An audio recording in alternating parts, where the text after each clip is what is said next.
Hi everyone. Today we are going to dive into another topic called Python exception handling. This is a new topic in the series of Python intermediate uh, chapter. Okay, why do we need this and what exactly is exception handling? Whenever we write a code, even if we are a fresher in the world of programming, even if we are experienced with 5-10 years of experience, we are bound to make mistakes, right? So we can do a syntax error, we can do a logic error, we can do a value error, we can do a type error. There are numerous kind of error that we can make. Now, exception handling tells us that how exactly we can handle those errors gracefully. What do I mean by gracefully?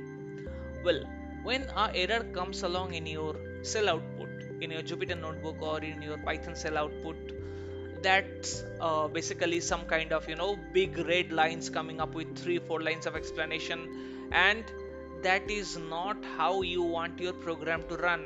Okay, your program gets stopped over there. So what we do, instead of stopping the program with flashing all those red colored error, we handle those. We tell our system that okay, so there is an error that has happened, we are aware of that, but let's keep going. We are logging our error, but yes, let's keep going. That's where the exception handling comes into play. And how exactly do we handle exceptions, I mean errors? There are primary three functionalities that we use to handle the exceptions. Okay, we'll look into those things one by one. Okay, so let's look into them. So how exactly we handle the error? I talked about three functionalities, right? What are those functionalities? The functionalities are try, except, and finally. Is it okay? Okay. Let me try to make it a little bit thicker. Not much. Yeah, and maybe I will change the size a little bit.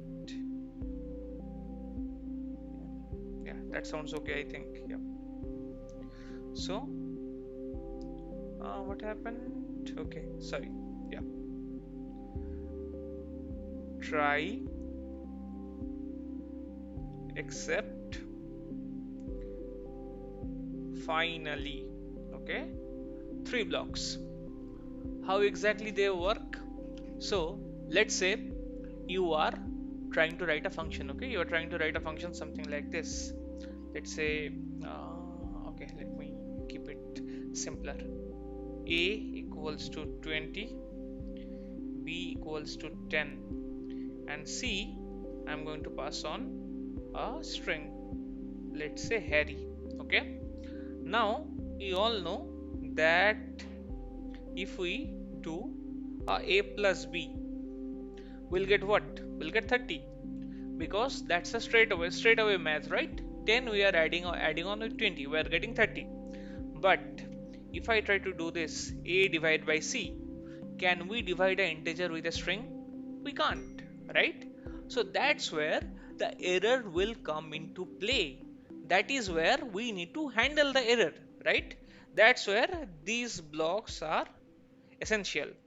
So what exactly we are going to do if we want to write something like this? Let me remove the part. Yeah, okay.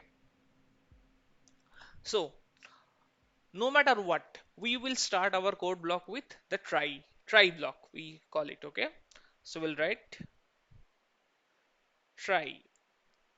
Sorry, what happened?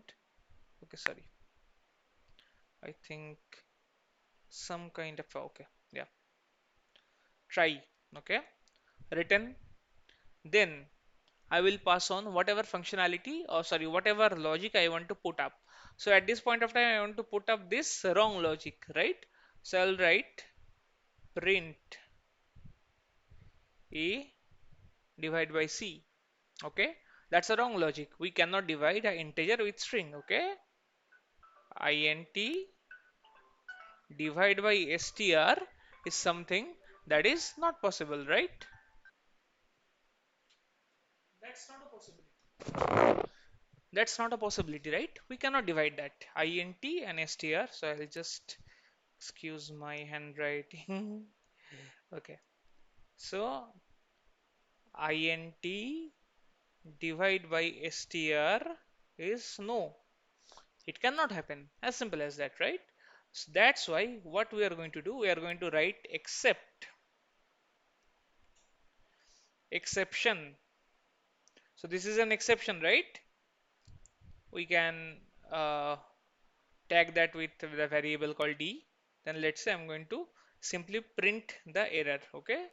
So print e and the error will be printed here. Whatever error that you might get. Okay. In this case, this would probably a value error.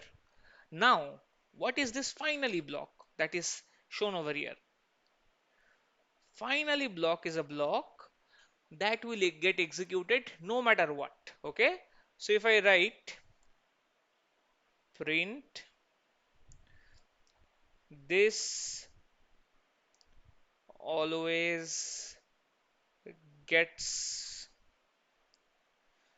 executed. So it will simply mean that whatever happens in these two area, this will always get executed. Okay. So understand this. Even if I am passing on a wrong logic here, that is a divided by c, or if I pass on a right logic like a plus b, okay, if I do a divided by c, then this block will be printed. If I do a right logic a and b, then obviously the summation that is valid, that will be printed, right? But does not matter in both of the cases, even if that is true or even if this is true, in both of the cases this part will always gets executed. That's what the finally block is all about. Clear? Now let's look into the same thing with coding examples, right? So let's say I'm writing a equals to 10, b equals to 20, c equals to the particular string that we have talked about, right? Now if I do this print a plus b, sorry, print a plus b works absolutely fine. If I do print a divide by b, that's also fine. But the moment I involve c in any of the cases, see what happens. I'll get a type error. Why? Because integer and string cannot be divided with each other, or for that matter, calculation cannot happen between these two. Okay, that's why I need my try except try catch block. So what I can do, I can write try, try what? First, let's say print a plus b. Okay, so I'm just pushing this as scenario. Let's say scenario one valid logic. A plus b is a valid logic, right? So we can definitely get that printed. Except exception as e. Print the error as e. Okay. If I execute this, straight away a plus b will be printed because this is a valid logic. Okay. See, 30 is printed. Nothing wrong in this. Now, if I go ahead and try to do this, a divide by c, and I will pass on as invalid logic. See, the way I got the error, it's a one-liner error that I have received. Okay, you see how we received the error, how the entire error came into, and how exactly my program did not get executed. So let's say, let me show this to you in a better way. So let's say you are creating a function. Okay, so let's say the function is okay, let's not let this not be a function. Let's do this print, let's say A plus B, print A divided by C, print A multiplied with B. Three print statements are given, right? If you do this, you see what happens. The first one got printed. For the second one, we got this integer and str error. And obviously, the third one did not get executed since I already have an error in my second statement, right? Now see what happens if I do this. Try print, sorry, A plus B, okay? Print A divided by C. And what was the third one? Print A multiplied with B. A multiplied with B, okay? Except exception as E. First, I'll show you how exactly this will work. If I do print E,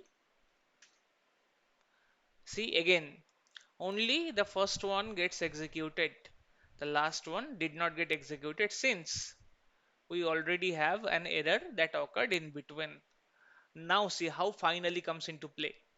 If I copy this and I keep my print A into B in the finally block, what will happen? See, 30 got printed from the first block. 30 got printed. I got an error.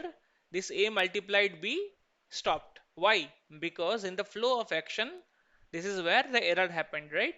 But the moment I passed on this A multiplied with B in the finally block, my system understood that whatever happens, I need to function. I need to perform this. I need to perform this multiplication. Hence, you got this as a output in your output cell. Okay, so finally block is a block that gets executed no matter what. That does not matter whatever happens in the top. Okay, even if your exception statements get printed, even if your try statements get printed, it does not matter to the finally block. It will always get printed. Clear, everyone? All right. So this is what your try, catch, exception blocks are. It is very crucial for writing production level code, for writing clean code to handle the errors that you might receive in your programming. Okay.